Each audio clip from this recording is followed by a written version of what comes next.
La philosophie du yoga tente à faire adopter une attitude d'empathie, de calme, de bienveillance. Pratiquer l'art du mouvement, au-delà de la singularité d'une discipline artistique, nous porte à la santé physique et mentale, et c'est cela que nous visons d'abord. Personne ne le fera à notre place. Nous ne devons attendre de personne qu'il nous sauve. Reprendre appui en soi. Voilà le premier pas par lequel le yoga nous aide dans les moments difficiles. Il faut apprendre, il importe durant une séance de yoga de faire l'expérience de nous-mêmes.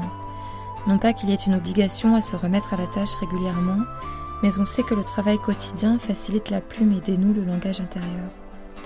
Aussi vient le moment où, en fin de journée, on se demande sur quoi ou qui l'on va bien pouvoir couvrir des lignes. Nous sommes faits par la culture, mais nous perdons de vue que la culture se recherche.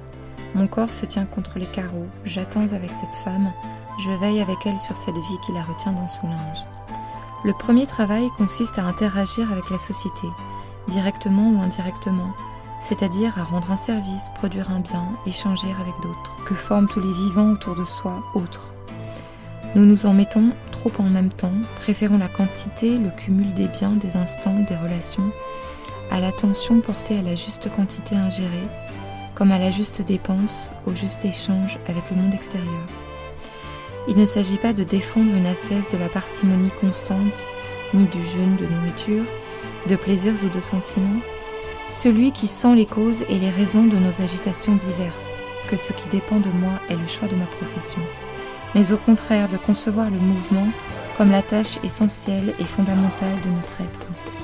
Par là, nous entendons que se cultiver implique d'être et de rester en mouvement, qui ne nous aide pas à nous affirmer en notre être, mais qui au contraire s'avère source de problèmes de santé et d'autres. À force de gonfler, nous ne pourrons plus ouvrir les yeux ni respirer. Le monde se refermera bientôt sur nos illusions. Ceux qui aspirent à la modestie tout en parlant de tout se veulent souvent juges de toutes choses, sans le savoir. Il faut admettre que notre insatisfaction dépend de nous, de notre incapacité à dominer nos craintes et à espérer que la vie soit meilleure. Il est possible de croire toute sa vie que l'on écrira un jour « Qui cesse son agitation afin de faire le bilan sur sa vie, ses désirs, son bonheur, autrement que par la prise de nourriture aux besoins de détente, de réconfort, etc. » Ensuite, de décider que les choses ne peuvent pas nous faire perdre nos objectifs et notre rapport à nous-mêmes.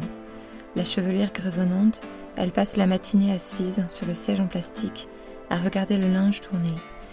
Le but de ce travail est bien sûr de recevoir un salaire et toutes les qualités sociales qui vont avec ce métier, puis permet de découvrir d'autres réponses aux événements qui nous affectent,